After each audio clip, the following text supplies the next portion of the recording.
vous chers voyageurs, on se retrouve pour une nouvelle vidéo voyage et aujourd'hui je vais encore vous parler de l'Égypte. Pour ceux qui me connaissent, je vais vous présenter un petit top 10 des meilleures choses à voir et à faire lors d'un voyage en Égypte. Un petit peu des incontournables quoi. Alors bien sûr il n'y a pas que 10 choses à voir et à faire puisque l'Égypte c'est absolument magnifique, mais au moins cette petite liste peut vous donner une première idée de choses absolument magnifiques à ne pas manquer. C'est parti, on commence la vidéo, mais d'abord petite intro.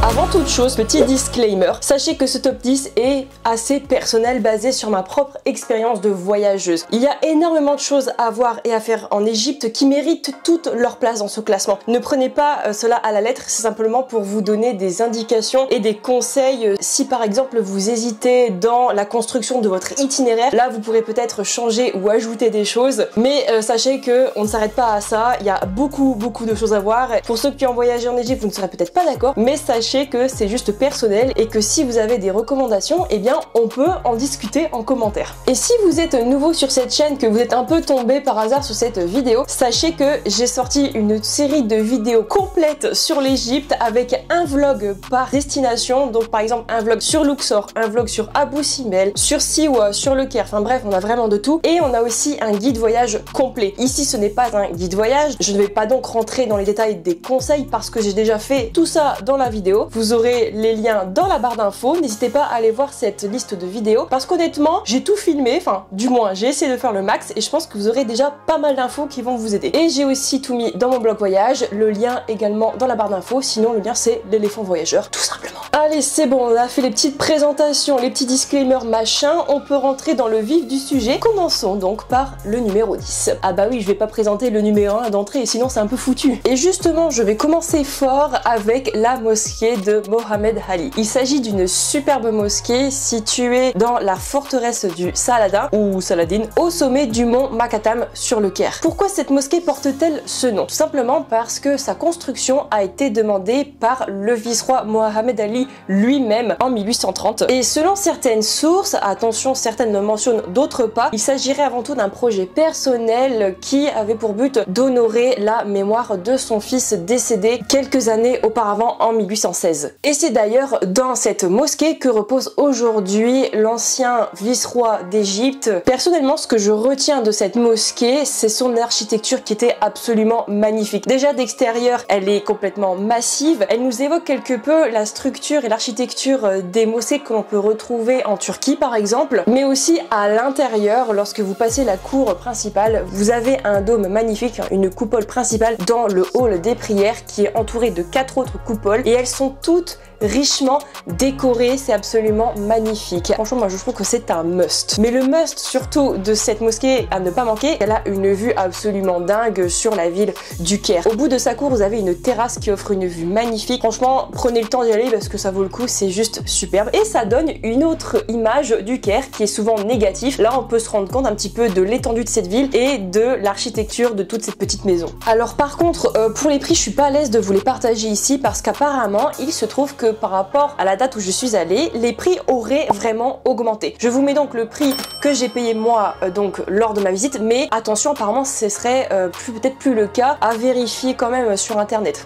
Et petit point d'attention pour le transport pour se rendre jusqu'à la forteresse de Saladin ou tout simplement la mosquée de Mohamed Ali. Il faut savoir que c'est pas forcément une destination très prisée des Karim. Karim, je rappelle, tout simplement le Uber local que l'on trouve partout en Égypte, enfin quasiment partout. En tout cas, nous on a trouvé un Karim depuis le centre du Caire pour y aller, ça y est, pas de souci. Sauf que là-bas, comme c'est un petit peu excentré, il n'y a pas énormément de Karim qui s'y trouvent. Donc si vous voulez revenir en Karim, vous risquez vraiment d'attendre. Nous par exemple, on a abandonné, on a attendu peut-être 20-25 minutes et comme on voyait toujours pas de Karim, eh bien on a décidé de prendre un taxi pour le retour. Je vous dis ça parce que nous on n'aimait pas personnellement prendre les taxis, on était très adeptes des Karim, on trouve juste que le prix des taxis est beaucoup trop cher pour ce qui est demandé. Je continue pour ce 9e point avec des vestiges d'un sanctuaire qui se situe à l'extrême opposé du Caire, très bas dans l'Égypte. Il s'agit du temple d'Isis d'Aswan, aussi appelé le temple de Philae. Non seulement c'est l'un des seuls temples classés au patrimoine mondial de l'UNESCO l'UNESCO de toute l'Égypte, mais aussi c'est l'un des sanctuaires qui possède l'une des histoires les plus fascinantes et des légendes les plus émouvantes. On va commencer par le côté histoire, je fais court, je promets. Il faut le savoir avant tout que c'est une réelle chance que l'on puisse visiter encore le temple de Philae aujourd'hui. Ça n'aurait pas été possible sans le travail considérable de centaines de milliers d'hommes qui ont œuvré pour la préservation de ce temple. Je m'explique, malheureusement la construction des barrages d'Aswan au XXe siècle n'a pas eu que des effets positifs sur la plupart des villes bordant le Nil, notamment par exemple Aswan, ça a été l'une des principales victimes, et il y a plein de temples qui en ont souffert d'ailleurs. Et bien il se trouve que la construction de ce barrage allait complètement noyer le temple et il n'aurait été plus possible de le visiter. Pourquoi? Parce que le temple était à l'origine basé sur l'île de Philae, c'est là d'où il tient son nom, un petit îlot qui était pas très surélevé en fait. Et donc grâce à un superbe projet d'envergure internationale avec l'aide du patrimoine mondial de l'UNESCO, eh bien ils ont déplacé bloc par bloc ce temple et l'ont déplacé sur une autre île voisine, vraiment pas très loin, qui s'appelle Dagilka. Et là, grâce à ça, on peut y aller et on peut le visiter. Tout à l'heure, j'ai parlé d'une légende émouvante, c'est parce qu'en fait ce temple, il a été avant tout créé pour vénérer et honorer la déesse égyptienne Isis, l'amante d'Osiris, le roi des dieux égyptiens en fait, tout simplement, ou aussi le dieu des morts. Pour vous la faire courte, la légende, Osiris, il a été tué par son frère Seth parce qu'il était extrêmement jaloux et il voulait lui voler la couronne, sauf qu'Isis, elle était éperdument amoureuse et elle a tout fait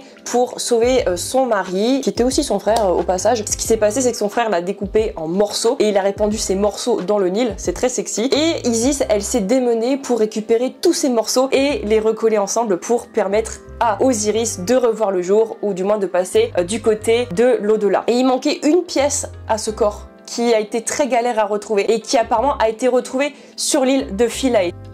Et je pense que vous avez une petite idée. Bah oui, c'est son phallus. Il a été retrouvé apparemment dans un poisson qui se trouvait près de l'île de Philae. C'est pour ça que du coup, c'est devenu un petit peu le temple de l'amour. Voilà. Attendez, il y a du soleil, je vous bouge parce que c'est un petit peu insupportable. En plus de cette histoire, le temple, il possède une architecture qui est quand même assez exceptionnelle. On retrouve des colonnes surmontées de chapiteaux papyriformes. C'est vraiment super joli et c'est très typique de ce temple. Pour aller voir ce temple aujourd'hui, il faut simplement prendre un bateau depuis la marina du port de Philae. C'est un peu loin d'Aswan, donc il faudra du coup trouver une voiture qui vous déposera jusqu'au port pour ensuite prendre un bateau. Personnellement, ce qu'on a fait, c'est qu'on avait un guide qui avait sa voiture et qui connaissait les bateaux. Je vous conseille à peu près 1 heure, évitez les heures chaudes ou tout simplement le midi parce que c'est là qu'il y a plein de monde. Allez le plus tôt possible. Ensuite, pour la prochaine étape de ce top 10, donc en numéro 8, j'ai envie de vous parler des pyramides de Gizeh. Oui, je sais, ce n'est pas très original. Je pense que vous vous attendiez à quelque chose d'un petit peu plus spicy et un peu plus original. Mais non, écoutez, j'étais obligée de placer les pyramides de Gizeh dans ce top. Sinon, je pense qu'on aurait eu un problème, hein, clairement. C'est pas l'une des 7 anciennes merveilles du monde pour rien. Donc les pyramides de Gizeh, tout simplement, le plateau, il est juste extraordinaire. Et même si on a beau avoir vu les pyramides partout en photo, partout en vidéo, etc. Quand on les voit en vrai, ça nous fait quelque chose. C'est indescriptible. Voir ces pyramides vraiment surgir par-dessus la ville actuelle, je vous jure, ça fait un choc. Et quand on se retrouve devant, on se rend compte à quel point les ouvriers de l'époque ont réalisé un travail exceptionnel. Alors sachez que pour visiter les pyramides de Gizeh, il n'est pas nécessaire d'avoir un guide. Nous en tout cas, on n'en avait pas, enfin on avait un chauffeur plutôt, et on est rentré seul. Si jamais on vous pose la question à l'entrée, parce que des fois il faut se méfier un petit peu des magouilles qu'il peut y avoir, on va vous demander « Ah, il est où votre guide ?» Nous, ce qu'on a dit, c'est qu'il nous attendait à l'intérieur. Tout simplement, notre chauffeur, il est rentré via la voie des véhicules, etc. Donc, c'était pas trop problématique. J'ai vu aussi qu'il y avait beaucoup de gardes, beaucoup de policiers. Et vous savez que malheureusement, en Égypte, c'est un fait, il y a des bakchiches. J'ai cru lire sur les réseaux sociaux que certains créateurs de contenu avaient eu des soucis avec la police, notamment par rapport à des types de tenues vestimentaires et des couleurs qu'ils portaient. Si je peux vous donner un conseil, évitez le blanc, parce que le blanc apparemment ce n'est pas forcément une couleur très bien vue. Prenez plutôt des couleurs et si possible je dirais quand même de cacher ses épaules, sait-on jamais, parce que perso j'ai toujours porté des robes longues avec les épaules couvertes et c'est passé, je n'ai jamais eu aucun souci. Surtout là-bas apparemment ils sont assez casse-pieds. Sachez que le prix d'entrée pour les pyramides de Gizeh, il vous donne l'accès à tout le plateau en fait, mais ça ne vous donne pas l'entrée pour descendre dans les pyramides. Il faudra payer un supplément. Moi dans mes souvenirs c'était à peu près 10 € par personne je crois en plus pour entrer dedans. Et d'après ce que ma bonne copine Marine de la chaîne Dominikovna M m'a recommandé, c'est pas forcément la meilleure pyramide pour visiter l'intérieur. Purée, le soleil il s'est s'est barré d'un coup. Ouh. Nous, ce qu'on a préféré faire, c'est descendre dans les pyramides de Dashur, où là c'est plus grand, il y a plus d'espace. Qu'apparemment pour les pyramides de Gizeh c'est très exigu. Donc pour les personnes qui sont un peu claustrophobes, je ne conseille pas forcément de le faire. Allez plutôt faire celle de Dashur où il y a plus d'espace et plus de choses à voir. Prochain point de ce classement, j'ai envie de vous parler du village nubien qui se situe aussi sur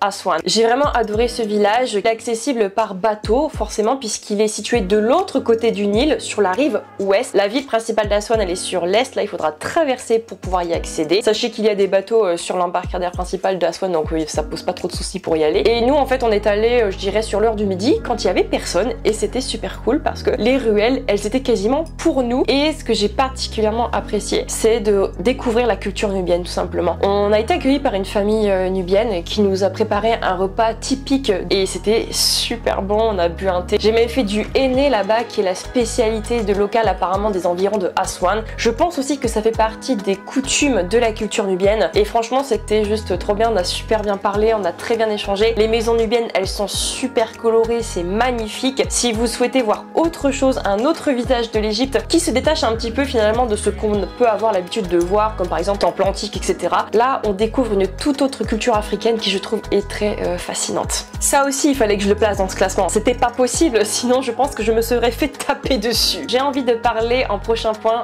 du magnifique temple de Karnak. Karnak, par où commencer? C'est tout simplement un temple qui je pense est l'un des symboles même de la ville de Luxor. Alors Luxor on s'accorde, hein, c'est une ville extrêmement riche culturellement parlant, il y a énormément de temples à voir, de sites culturels qui peuvent la représenter, mais je sais pas, je trouve que Luxor c'est quand même quelque chose, c'est quand même un symbole, en particulier avec sa salle des colonnes. Ce qu'elle a de fou cette salle, c'est qu'elle a je pense plus de 135 colonnes qui s'enchaînent dans cette fameuse salle des nobles, et au sommet des colonnes on peut encore voir des fresques et des anciennes couleurs qui sont d'origine. Ce temple il est du coup du côté de la rive est, vous n'avez pas à retraverser par la suite. Il faut savoir que le temple de Karnak il est relié à un autre temple qui est le temple de Luxor ou le temple d'Amon, qui sont en fait reliés par l'allée des Sphinx, et ça fait un site archéologique absolument magnifique à voir. Petit mot sur le temple de Karnak, il a été réalisé pour rendre hommage au dieu Amon-Ré qui était très vénéré dans la ville de Luxor, et chaque pharaon des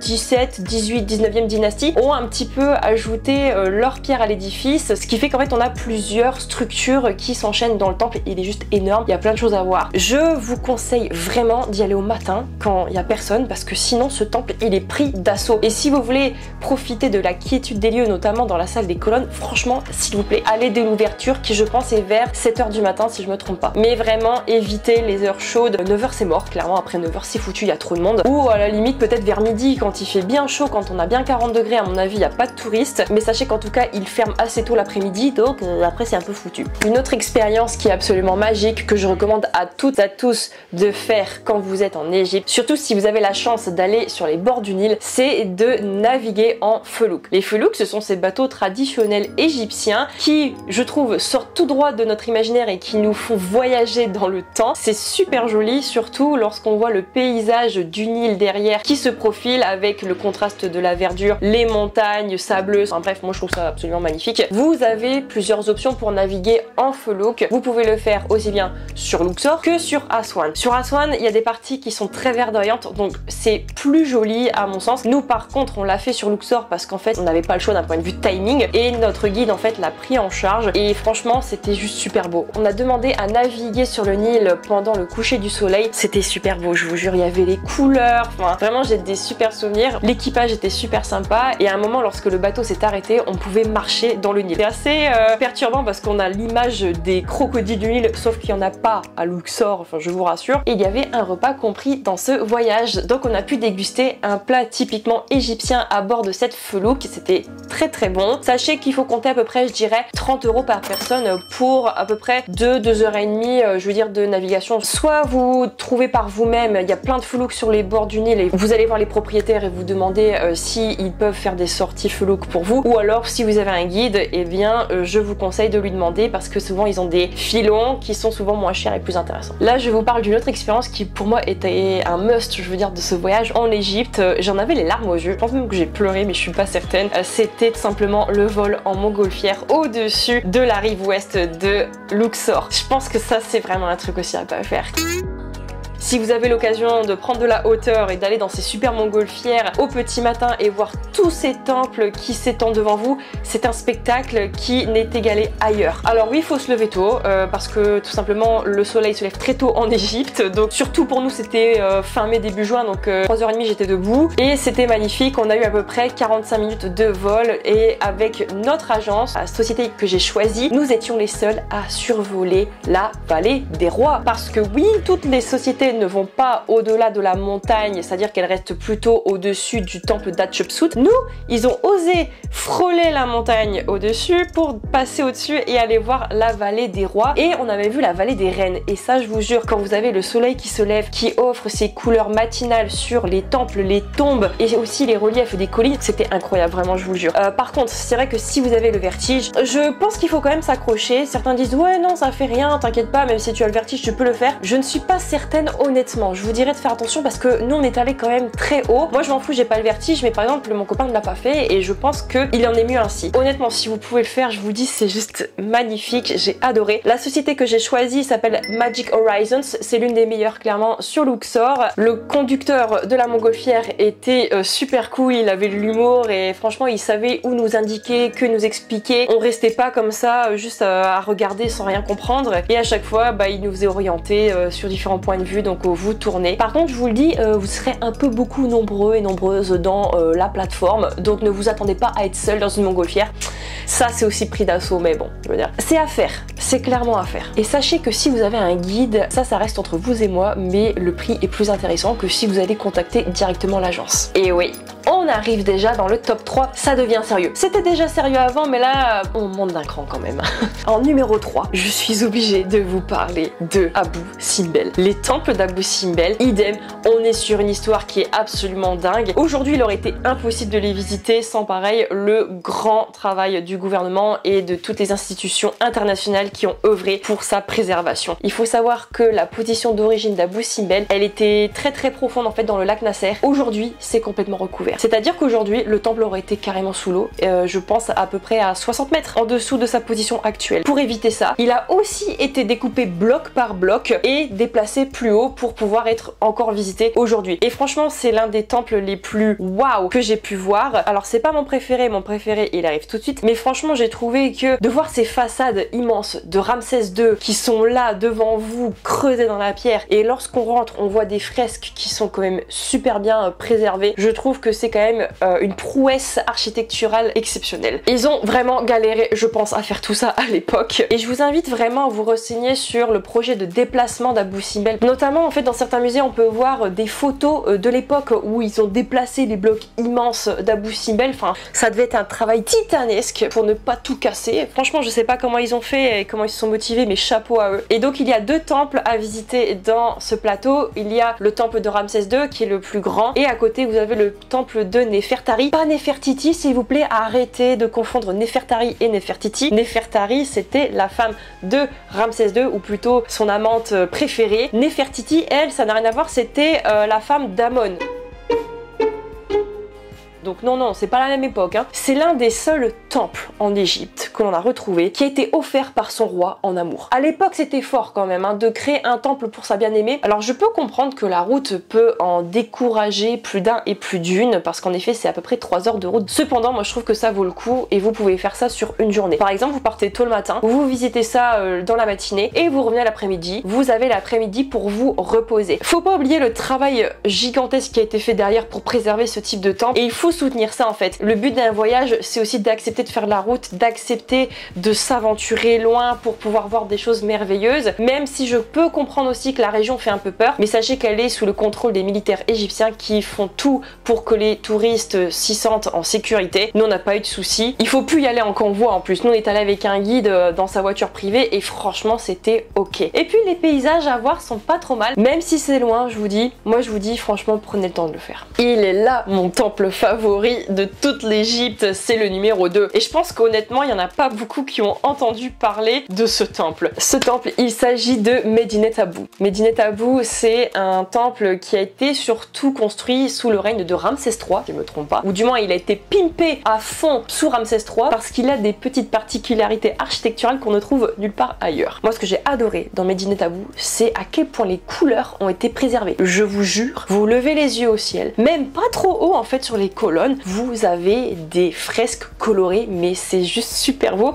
et on arrive à se représenter à quel point c'était coloré et à quel point c'était vraiment richement décoré à l'époque, quoi. C'est super beau. C'est l'un des seuls temples comme ça en fait. Malheureusement, je trouve que Medinet Habu est trop balayé par les touristes parce que souvent c'est des voyageurs qui viennent en croisière, donc ils visitent un petit peu ce qu'on leur demande, vite à la chaîne, enfin on visite Hatshepsut, on visite Luxor, on visite Karnak, la vallée des rois, et on oublie un peu Medinet Habu, donc ce qui fait qu'il y a quasiment personne. Donc nous franchement dans le temple on était que je dirais 3, 4, 5 voyageurs, c'était donc très calme et très agréable de le visiter, mais vraiment je vous le dis, ce temple il est fou. Alors sa particularité c'est que vous pouvez mettre parfois votre main dans certaines fresques. Je m'explique pourquoi, parce qu'il était commun dans l'Égypte antique que certains pharaons aimaient recouvrir ou s'acharner à recouvrir les fresques représentant les pharaons avant eux, parce que sont dit c'est un peu de l'histoire ancienne, maintenant c'est mon tour, tu vois. Et il y en avait un qui était un petit peu, je pense, un petit peu fou, clairement, Ramsès III. Lui, il avait un gros complexe, c'est qu'il craignait d'être effacé de la mémoire des gens et qu'on oublie tous ses exploits. Donc ce qu'il s'est acharné à faire dans ce temple, c'est à tailler des fresques, mais d'une profondeur. Je vous dis, on peut passer sa main parfois dans les fresques, tellement c'est profond, pour que personne ne puisse casser les fresques et recouvrir avec d'autres motifs. Enfin, le mec, il avait un souci, quoi, il avait trop peur. C'est pour ça qu'on voit des tailles assez profondes et très bien marquées. Bon, il y a des scènes de guerre un petit peu violentes, mais bon, c'était assez commun apparemment en Égypte antique. Et donc du coup, on voit encore ces représentations de Ramsès III qui sont très bien représentées, et je trouve que c'est une petite particularité qui est assez intéressante. Et ce temple, comparé aux autres, vu qu'il est pas trop visité, et bien il est pas trop cher, il est beaucoup moins cher que les autres. Pareil, je vous donne pas le prix parce que ça se trouve, ça a évolué. Mais moi j'ai payé ce prix là en tout cas quand je suis allée, mais j'ai envie de dire franchement allez-y. Allez-y parce que lui il vaut vraiment le coup. Enfin, si vous aimez les choses colorées, je pense que celles et ceux qui me connaissent déjà sur cette chaîne savent déjà de quel endroit je vais parler pour ce numéro 1. Ouais, j'étais obligée de mentionner l'oasis de Siwa tout simplement. L'oasis de Siwa, ça a été mon coup de cœur intégral, enfin notre coup de cœur avec mon compagnon. On a tout simplement passé 4 jours merveilleux dans cette oasis. Oui, c'est loin, oui, il faut faire plus de 10 heures de bus pour pouvoir y accéder, c'est pas très confortable, mais je vous jure qu'on y retrouve une atmosphère comme on trouve nulle part ailleurs en Égypte. Il y a encore peu de touristes qui vont à Siwa. Donc ce qui veut dire que les lieux sont assez préservés et on n'a pas l'influence du tourisme, que ce soit par exemple dans le comportement ou alors dans les infrastructures. Ça reste dans son jus. Et par exemple, nous, comparé à d'autres villes égyptiennes, on a eu 0 demande insistante ou alors 0 harcèlement, j'ai envie de dire. Tout simplement, il faut dire ce qui est. Hein. Donc voilà, là-bas les gens, vraiment, ils nous laissaient tranquilles, les gens vaquaient à leurs occupations, vraiment. Mais surtout, ils étaient adorables. Ils étaient super gentils. On a rencontré des personnes absolument formidables là-bas. Alors oui, je sais, Siwa aussi, c'est surtout réputé pour les lacs de sel, mais je vous dis, ce n'est pas que ça, Siwa, c'est autre chose. Vous avez bien sûr les bains de Cléopâtre, vous avez la mer de Dunes, donc qui est vraiment un désert de dunes dans lequel vous pouvez faire de jeep safari,